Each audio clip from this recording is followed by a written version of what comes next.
El Hércules, símbolo de alicantinismo, generador de pasiones y filias deportivas, camina hacia sus bodas de brillantes como club federado, despertando más entusiasmos que nunca. Serán pronto 75 años de una historia densa, cargada de acontecimientos espléndidos, combinados con momentos tristes y situaciones difíciles. Todos ellos ligados al devenir de la ciudad de Alicante y otros municipios de la provincia que también sienten como suyos los colores blanquiazules.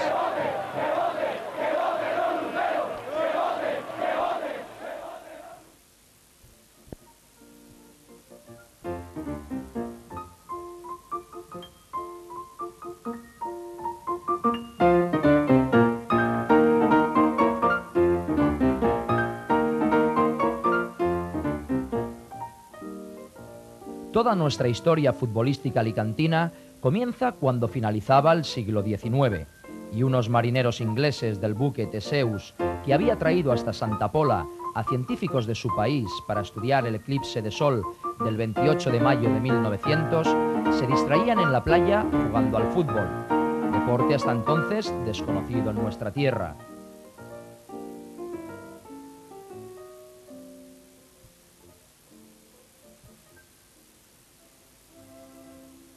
Sabemos que en enero de 1903, el profesor de Educación Física, José Muñoz, empezó a difundir el fútbol contando con un campo entre el Paseo del Doctor Gadea y la calle de Alemania, frente al Parque de Canalejas.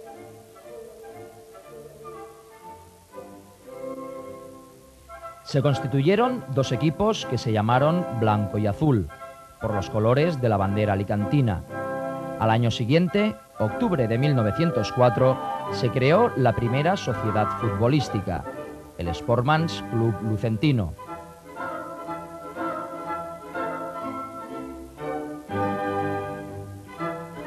A este le siguieron el Racing, el Mercurio, el Club Atlético Alicante, el Lucentum, el Natación o el Bellas Artes, que llegaría a absorber al Hércules por unos meses en 1920.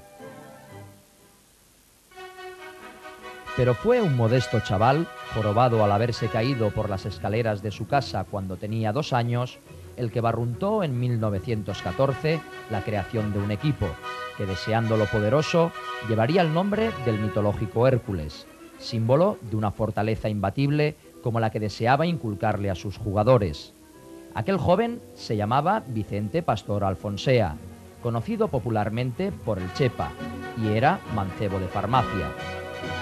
Sabemos que en 1918 aquel bisoño Hércules logra el campeonato local infantil y, según nos cuenta Vicente Ramos, el primer partido del que se tiene crónica escrita que disputara el Hércules fue el 22 de junio de 1919 contra el Athletic Club Benaluense, al que venció por 2-1.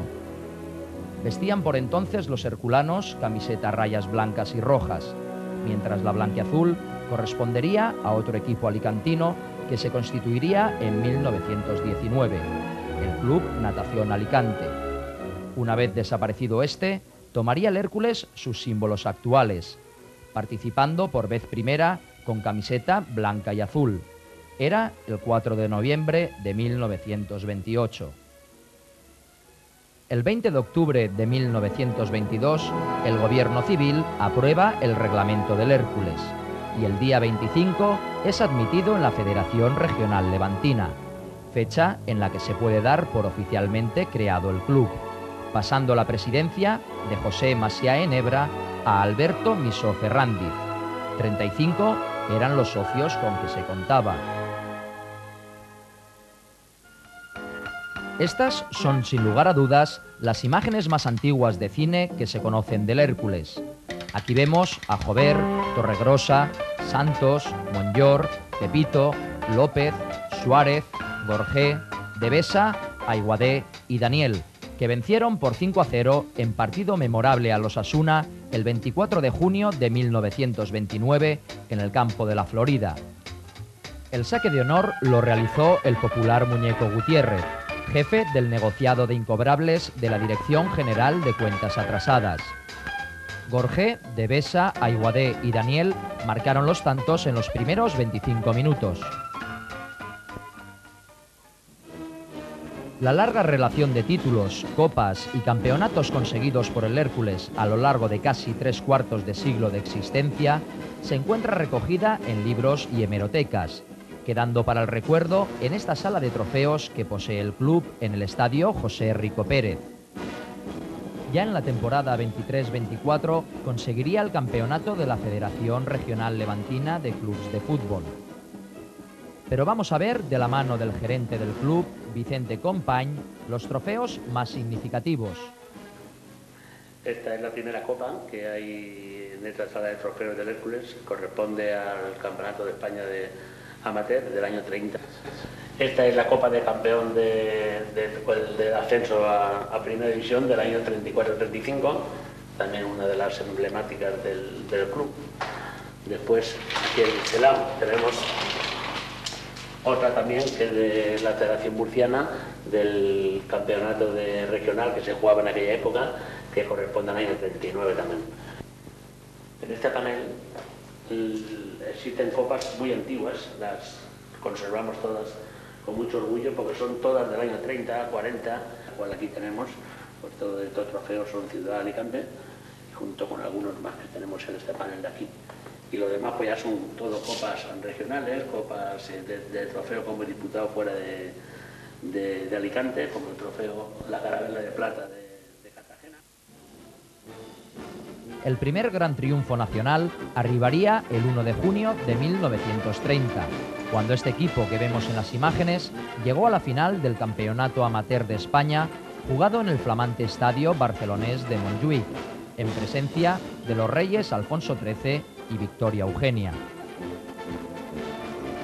Los alicantinos, muy cansados al haber disputado 3 días antes un encuentro repetido de cuartos de final, cayeron por 3-2 ante el Gijón, habiéndoles anulado un gol y escamoteado un claro penalti.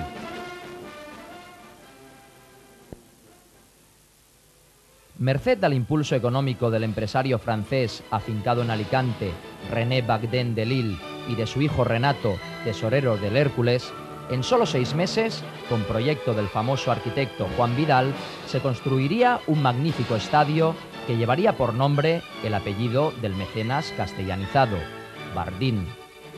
Con tribuna cubierta y capacidad para 8.000 espectadores, se inauguraría el 18 de septiembre de 1932, nada menos que con el Real Madrid de los Zamora, Iriaco, Quincoces, Regueiro, etc.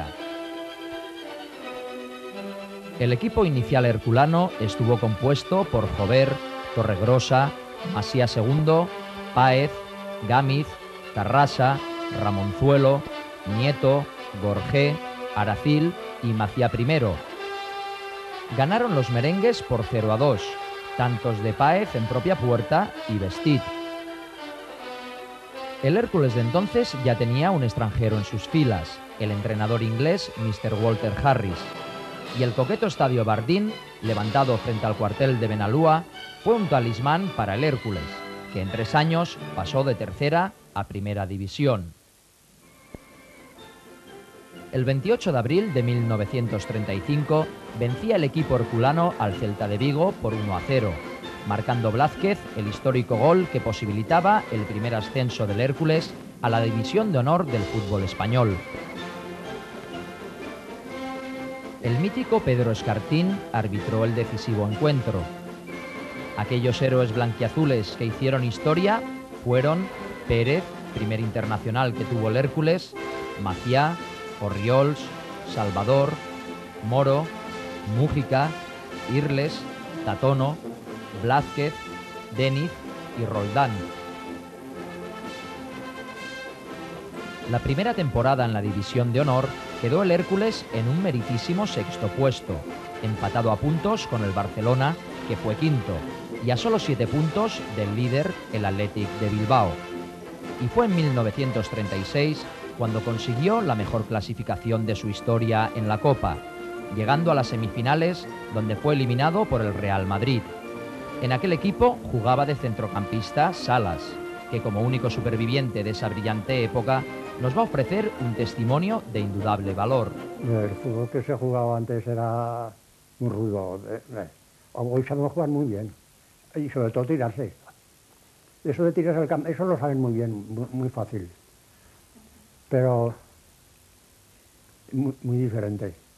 Allí, entonces había más fútbol de fuerza que de habilidad como ahora. Ahora es que es de miedo los tíos juegan como quieren. Pero a los 3 meses de terminada la competición, estalló en España la guerra civil. Los enfrentamientos deportivos se tornaron en sangrientas luchas entre hermanos, y aquella vorágine de terror y desolación le causó al Hércules 2 bajas mortales, la del portero y entrenador Manuel Suárez y la del delantero Ramón Mendizábal, víctimas trágicas de la contienda. De ellos nos habla quien fuera su compañero en el club. Mendizábal. ¿Y quién fue el otro? Y el entrenador, que era Suárez, pues aquí los tenían como fascistas.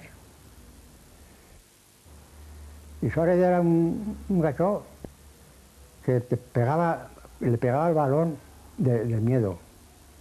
Pero como no he visto yo pegarle a nadie, de fuerte. Y los conocimientos del entrenador, pues, ¿qué vamos a decir? Eran bastante deficientes. Mendizábal era un chico muy de él, eso. Y jugaba, pues, de extremo derecha. Acabada la guerra, la temporada 39-40 registró una hazaña memorable, la victoria sobre el Real Madrid en Chamartín el 23 de abril de 1940, merced a un gol de Tormo. Si bien pudieron ser varios más, según dijeron las crónicas. Aquel año quedaron de nuevo sextos, a 6 puntos del campeón, el Athletic Aviación, más tarde Atlético de Madrid, y en la 40-41 fueron novenos. Pero en la siguiente, este equipo que vemos y que cambió su nombre por el de Alicante Club Deportivo, descendió a segunda, tomando entonces la denominación de Hércules de Alicante. Hay que esperar hasta 1945 para ver de nuevo al Hércules en primera, ahora junto al Alcoyano. Ese año se homenajeó al santapolero Manolo Maciá, un gran defensa que tantos años vistiera y amara los colores blanquiazules. Mas la estancia de los 2 equipos alicantinos en la División de Honor solo duraría esa temporada.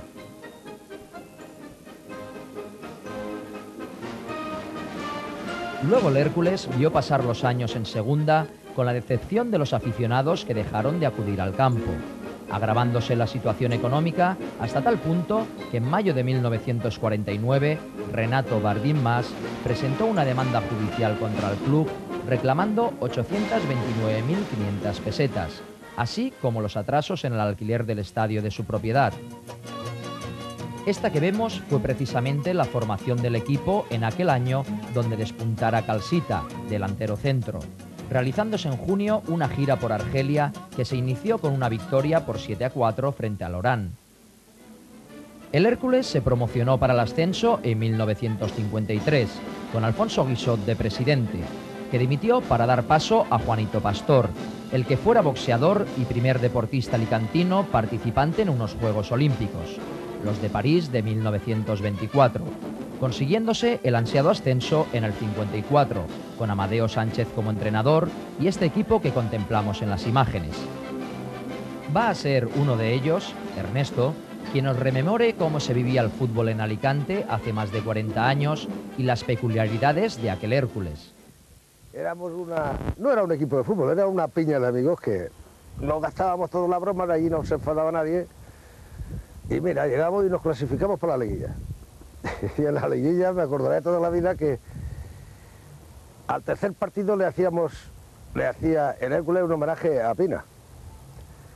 Jugamos en casa y empatamos. Fuimos a la liga y nos metieron 6. Al otro día venimos aquí en casa y empatamos. Y jueves, que era entre semanas, jueves fiesta, jugamos el homenaje a Pina. Y decíamos, ¿cómo vamos a subir a primera? Y desde aquel día, pues mira, empezamos a jugar, empezamos a ganar y ya no perdimos nada más que en Pamplona, que nos robaron el partido. Ya, la primera temporada de Primera División fue fenómena. Fichó el Hércules a Rodríguez, que para descansar el hombre, a Kerler, teníamos un buen equipo y nos quedamos los sextos. Claro, vino Pazos, que hizo una temporada de esas extraordinarias.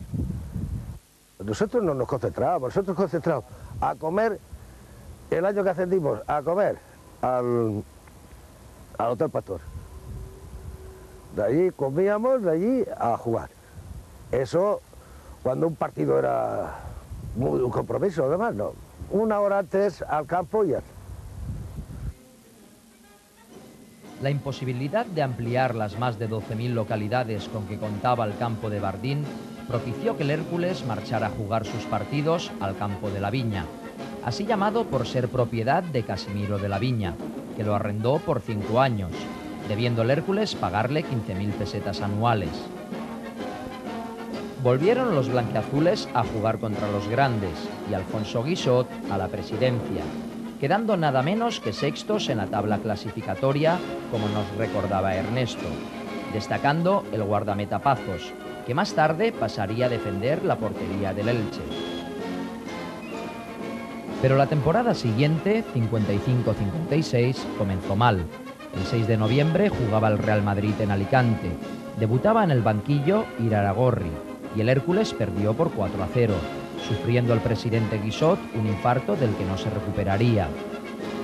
El equipo fue a la deriva porque Alfonso Guixot era un hombre tan entusiasta e imprescindible que en los últimos tiempos, con su salud mermada, presidió al Hércules por imperativo del gobernador civil. Aquel año 56 terminó colista y con graves problemas económicos. Salió en su ayuda la Caja de Ahorros del Sureste, que el 19 de julio de aquel 1956 compró la finca donde se encontraba el campo de la Viña por 2 millones de pesetas y las instalaciones deportivas al Hércules por 1 millón, con el compromiso de transferir toda la propiedad al club por el precio de costo más gastos y en cuanto fuera factible. Aquel millón obtenido supuso una inyección económica, pero en lo deportivo el Hércules no levantaba cabeza y en la temporada 1958-59 descendió al pozo de la tercera división. Pero a la siguiente ascendieron, jugando entre otros Luis Aragonés, cedido por el Real Madrid. Pero los sustos seguían, ya que una deuda de 15.000 pesetas al exdirectivo Joaquín Ponce provocó una demanda de este que acabó con el embargo de los trofeos del club en octubre del 59, saliendo a pública subasta. Pero se adjudicaron al ayuntamiento que presidía Agatángelo Soler, el cual intentó también adquirir el campo a la Caja del Sureste. A partir de 1960 se convierte el Hércules en un equipo sólido de segunda, de la mano de presidentes como Felipe Fuster, Francisco Muñoz y Joaquín Ferrer. Pero el ascenso no llega, aunque se jugó la promoción en 1964. Un año antes, el viejo estadio Bardín, abandonado a su suerte y sin posibilidad de ser ampliado, fue demolido. De su paso por la presidencia entre 1961 y 1964, nos habla un hombre que es toda una institución en el devenir herculano, Paco Muñoz Llorens. Bueno, realmente la vida mía con el Hércules, o sea, viendo al Hércules, se puede remontar desde el año 1927, yo tenía 7 años, iba con mi padre, incluso era socio infantil. Yo fui presidente durante 3 años a partir del año, ya no lo recuerdo, porque estas cosas se olvidan mucho, pero debió ser del año 62, 63, 64. Bueno, tengo un recuerdo de una directiva imponente, porque era una directiva que, bueno, era en aquella época los equipos no los súper ricos, ¿no? Los equipos modestos se financiaban un poco con la aportación de gente, ¿no? Una directiva que nos citó, que estaba de alcalde desde entonces, y dijo, bueno, aquí no sé qué pasaba en Hércules, había una época de estar inciertas, que parece que iba a desaparecer, Y dijeron, no, pues esto no se puede consentir, esto tal y cual, y nos nombraron así por las buenas que formaron su directiva, pero no así mandados, ¿no? Que yo estaba de arquitecto municipal entonces en Benidorm. Y cuando vine me enteré por el periódico que yo era presidente. Yo sabía que iba directivo, pero lo que no sabía es que iba de presidente, y me enteré por la prensa al día siguiente. En el terreno deportivo empezó a brillar con luz propia un chavalín venido de Orihuela con 17 años. Su nombre, Ramón Navarro López. Aquel veloz y pequeño extremo izquierdo fue fichado por el Atlético de Madrid en junio de 1967. Pero en el reconocimiento médico se le detectó una dolencia cardíaca y Ramón, con apenas 21 años, tuvo que dejar el fútbol. El 19 de marzo de 1969 se le tributaría un homenaje en La Viña, jugando el Hércules con un combinado nacional al que venció por 3-1.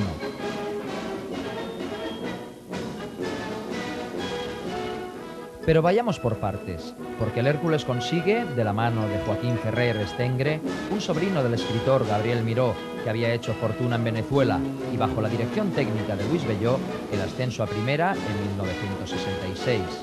Artífices de aquel éxito fueron los jugadores que vemos en esta imagen. Terminada la Liga 65-66, el Hércules anuncia su opción de compra de 37.500 metros cuadrados junto al castillo de San Fernando y por 3.900.000 pesetas para la futura construcción de un estadio cuyo proyecto redactara el arquitecto Francisco Muñoz Llorens. Había un ambiente en que pensábamos que el campo de la Viña desapareció, el campo de Bardín, que era pequeño, pero era coquetón, era un campito que daba buena imagen. El campo de la Viña era grande, más grande, pero muy destartalado. Se hicieron durante la época mía algunas ampliaciones de gradas, pero en fin, eran pegotes, ¿no? Pero ya había en el ambiente la necesidad de que el Hércules ya, y Alicante en sí, necesitaba un estadio, un campo de fútbol de verdad, ¿no? Pues ya el Hércules ya militaba muchas veces en primera y ya hacía falta esto. Entonces entró Rico Pérez, yo formé parte de la directiva que él. Entonces Rico Pérez asumió ya la cosa directa de que había que lanzarse al ruedo y hacer un campo, ¿no? Y las primeras gestiones pues las hice yo para comprar el terreno. Entonces yo aproveché la amistad que tenía con la propietaria de los terrenos, que era doña Rafaela Luis Llaudet, que era la dueña también del Palace, del hotel, del edificio, vamos, ¿no? de la empresa. Y hice varios viajes a Valencia tratando de convencerla que esos terrenos a ella no les servían para nada, que eso estaban casi en una cosa que iba a ser la futura zona deportiva de Alicante y que tal, en fin, total, que la convencí con la ayuda también de un sobrino suyo, de un sobrino de ella que era arquitecto, de Cayetano Bosso. Me echó una mano y tal, y por fin le hice una especie de compromiso y tal, y ya entró Rico Pérez, le compró los terrenos, que por cierto luego se... Retomando el hilo histórico, en la temporada 66-67 coincidieron en la máxima categoría del fútbol español Hércules y Elche.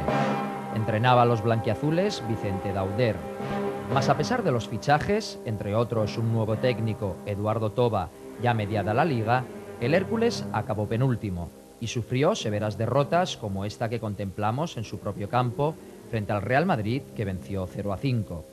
Era el presagio de un periodo de sombras en el que se va a ver sumido el club, que casi termina con su desaparición.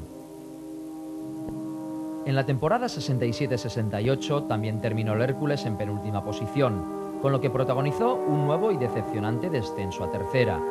Ferrer Estengre se marcha y en momentos harto difíciles se hace cargo de la presidencia Tomás Tarruella, que nos cuenta sus vivencias al frente del club. El club acababa de bajar a tercera división después precisamente de haber estado en primera, o sea que fue de primera a segunda y de segunda a tercera.